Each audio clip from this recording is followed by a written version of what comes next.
Venezuela நாட்டை தாக்கிய சக்தி வாய்ந்த இரட்டை நிலநடுக்கம் பெரும் உயிரிழப்பையும் கட்டமைப்பு அழிவையும் ஏற்படுத்தியுள்ள நிலையில் தற்போது இது தொடர்பில் வெளியாகியுள்ள அதிகாரப்பூர்வ மற்றும் சர்வதேச அமைப்புகளின் தகவல்கள் பேரழிவின் அழிவை எடுத்துக்காட்டி வருகின்றன. அதன்படி கடந்த ஜூன் 24 அன்று வெனிசுலாவை தாக்கிய இந்த இரட்டை நிலநடுக்கங்களில் சிக்கி இதுவரை சுமார் 2595 பேர் உயிரிழந்துள்ளனர். மேலும் 12,400க்கும் மேற்பட்டோர் காயமடைந்துள்ளதாக தகவல்கள் தெரிவிக்கின்றன. மேலும் தற்போது வரையில் மீட்பு பணிகள் தொடர்வதால் உயிரிழப்பு எண்ணிக்கை மேலும் அதிகரிக்கக்கூடும் என எச்சரிக்கை விடுக்கப்பட்டுள்ளது. ஐக்கிய நாடுகள் அமைப்பின் தகவலின்படி 50,000க்கும் மேற்பட்டோர் காணாமல் போயிருக்கலாம் என மதிப்பிடப்பட்டுள்ளது. அதேவேளை அவசர நிலைக்காக 10,000 உடல் பைகள் கொள்முதல் செய்ய ஐநா வெனிசுலா அரசுடன் ஒப்பந்தம் செய்துள்ளது என்பதும் கவலையை அதிகரித்துள்ளது. இது தொடர்பில் மேலும் சுமார் 58,870 கட்டிடங்கள் சேதமடைந்ததாக அல்லது அழிந்ததாக செயற்கைக்கோள் ஆய்வுகள் தெரிவித்துள்ளன. இந்த பேரழிவில் மொத்தமாக சுமார் 68 லட்சம் மக்கள் பாதிக்கப்பட்டிருக்கலாம் என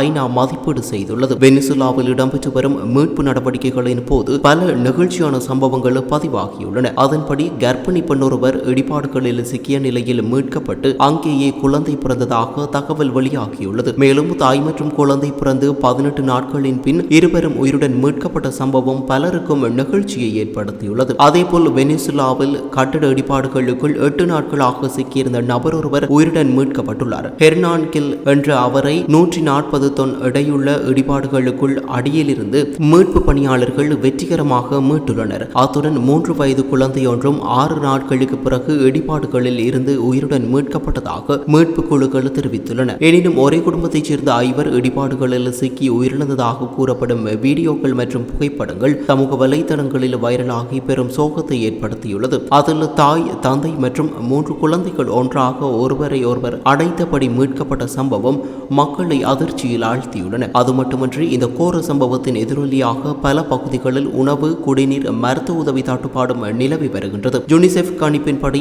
சுமார் 6,80,000 குழந்தைகள் உதவியை நாடியுள்ளதாக கூறப்படுகிறது. ஏற்கனவே 1 லட்சம் குழந்தைகளுக்கான உதவி பொருட்கள் அனுப்பப்பட்டுள்ளதாகவும் குறிப்பிட்டுள்ளது. மேலும் மக்கள் தாங்களே இடிபாடுகளை அகற்ற வேண்டிய நிலை ஏற்பட்டதாகவும் அரசின் நடவடிக்கை தாமதமாக உள்ளது என்றும் விமர்சனங்கள் எழுந்துள்ளன. வெனிசுலா நிலநடுக்கம் மனித உயிரிழப்பிலும் கட்டமைப்பு சேதத்திலும் மிகப்பெரிய பேரழிவாக மாறியுள்ள நிலையில் மீட்பு பணிகள் தொடர்ந்தாலும் நிலைமை இன்னும் முழுமையாக கட்டுப்பாட்டில் இல்லை என சர்வதேச அமைப்புகள் எச்சரித்துள்ளமை குறிப்பிடத்தக்கது.